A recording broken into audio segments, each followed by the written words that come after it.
Imagine a murder weapon so perfect that it leaves forensic science utterly helpless, not because it's too advanced to detect, but because it leaves nothing to detect in the first place. Not a science fiction fantasy, but a documented reality emerging from leaked intelligence files spanning decades. Today, we're examining the terrifying convergence of biology, chemistry, and forensic knowledge that makes truly untraceable killing possible. The scientific principles behind these methods, historical cases where they may have been used, and why this revelation forces us to completely rethink how we investigate death, define murder, and understand the limits of justice in a world where the perfect crime might not be theoretical anymore. When we imagine weapons without trace, our minds typically conjure images from spy thrillers, lasers that vaporize targets, sonic devices that induce heart attacks, or nanotechnology that dissolves evidence.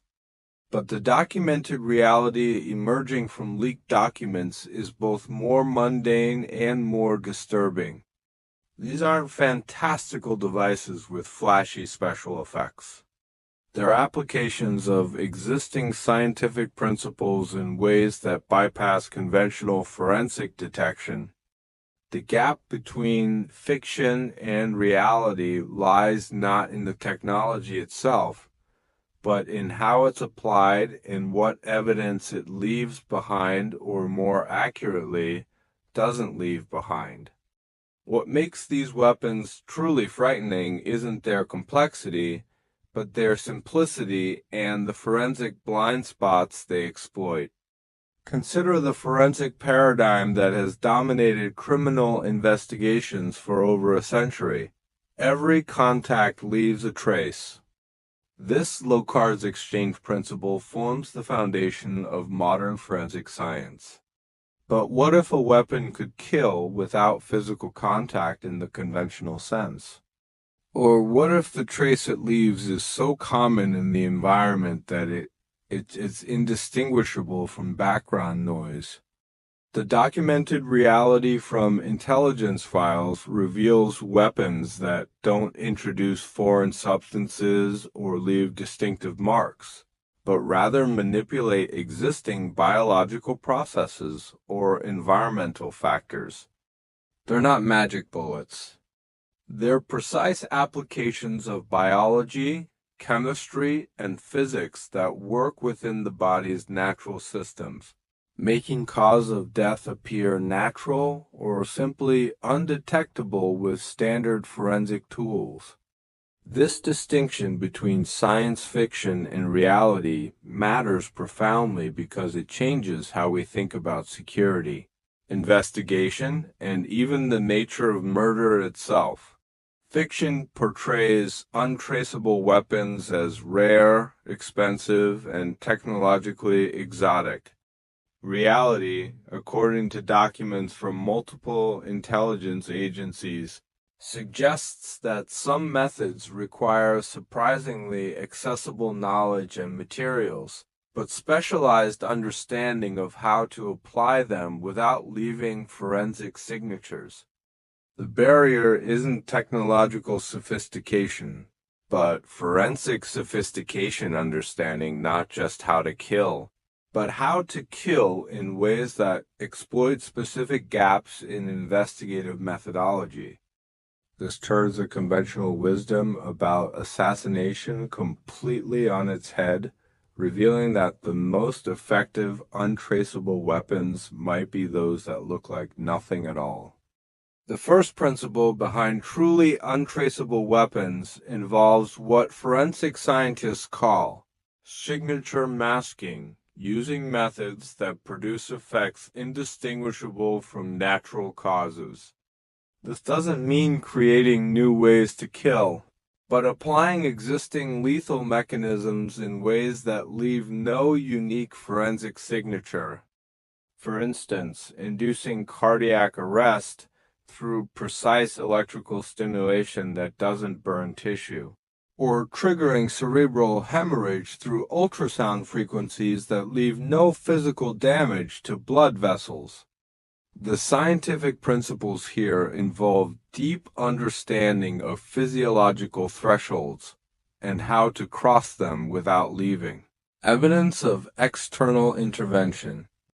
What makes this terrifying isn't the method itself, but the fact that autopsy would reveal only the natural cause of death, with no indication of foul play unless investigators specifically knew what subtle signs to look for.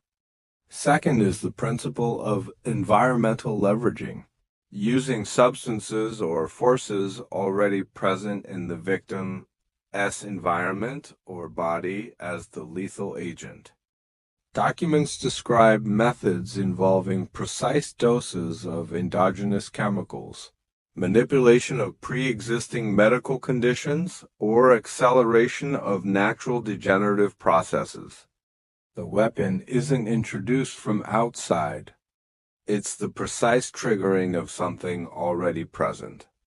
This approach bypasses toxicology screens, since the substances are naturally occurring, and leaves no foreign material for forensic analysis.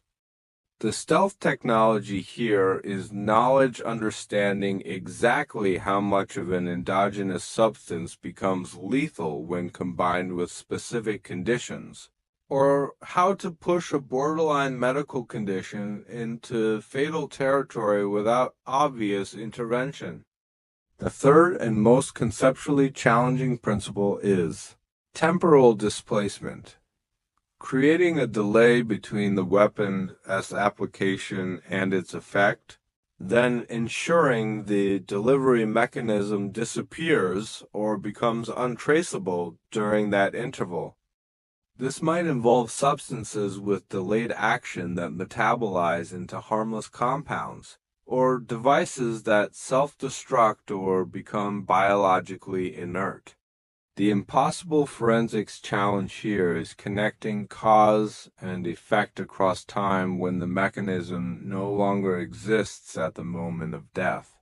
Investigators face what amounts to a perfect crime, a death with no proximate cause, no foreign substances at time of death.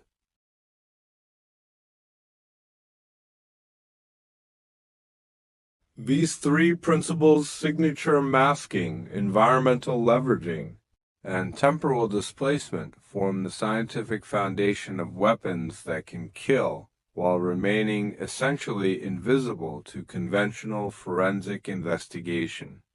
Examining historical cases through the lens of these principles reveals disturbing patterns that suggest these methods aren't theoretical.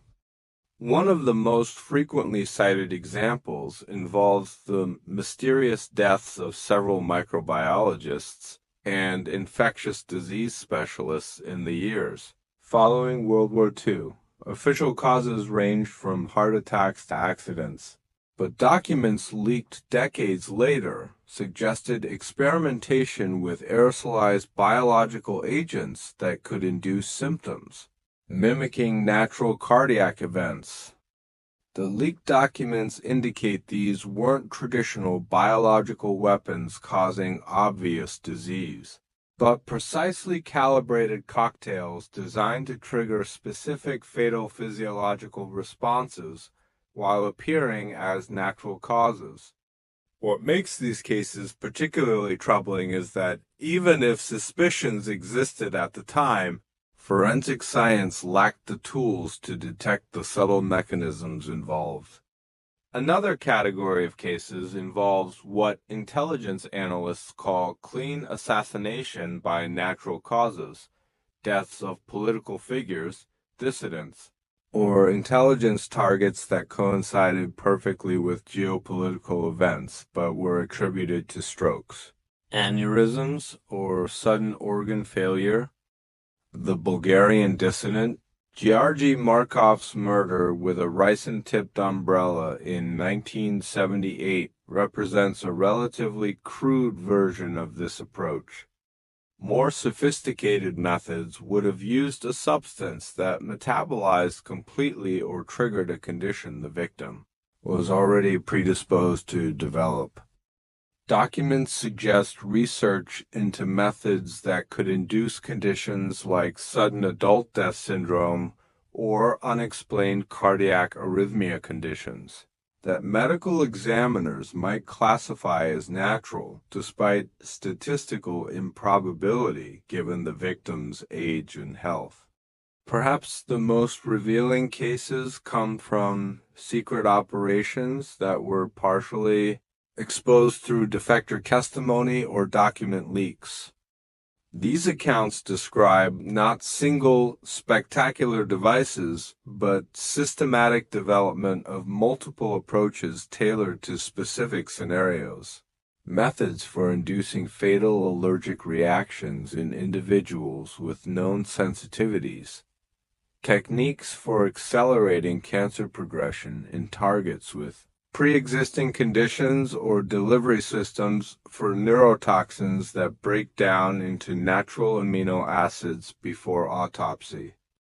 What emerges from these cases isn't evidence of a single magical weapon, but of a methodological approach to assassination that treats forensic investigation as a design constraint rather than an obstacle. The goal isn't to create something undetectable in theory, but to create something that will not be detected given the actual capabilities and standard procedures of contemporary forensic science. Distinction with profound implications for how we investigate suspicious deaths. The existence of weapons without trace fundamentally challenges the foundational assumptions of forensic science and criminal investigation. For over a century, investigators have operated on the principle that careful analysis of evidence will eventually reveal what happened. But what if some methods leave no evidence to analyze in the first place? Or leave evidence so subtle that it requires knowing exactly what to look for before you even begin looking? This creates what legal scholars call the impossible forensics paradox. If a method is sufficiently sophisticated, the very fact that no evidence is found becomes evidence that the method was used, but such circular reasoning can support criminal charges. This forces a reevaluation of how we define proof, reasonable doubt, and investigative thoroughness in potential homicide cases. Consider the practical implications for criminal investigations. Standard autopsy protocols check for common poisons, obvious trauma, and clear signs of foul play. But protocols designed decades ago may not detect methods that manipulate endogenous systems, use substances that metabolize rapidly, or exploit very specific biological vulnerabilities. The revelation that such methods exist and have possibly been used creates pressure to develop new forensic approaches, broader toxicology screens, more sensitive analysis of metabolic byproducts, and investigation of statistical anomalies in cause-of-death patterns across populations. But each advancement faces practical limits, cost, time, and the reality that perfect detection is impossible when methods can be tailored to bypass whatever tests become standard. Ultimately, this knowledge changes not just how investigations are conducted, but how we think about murder itself.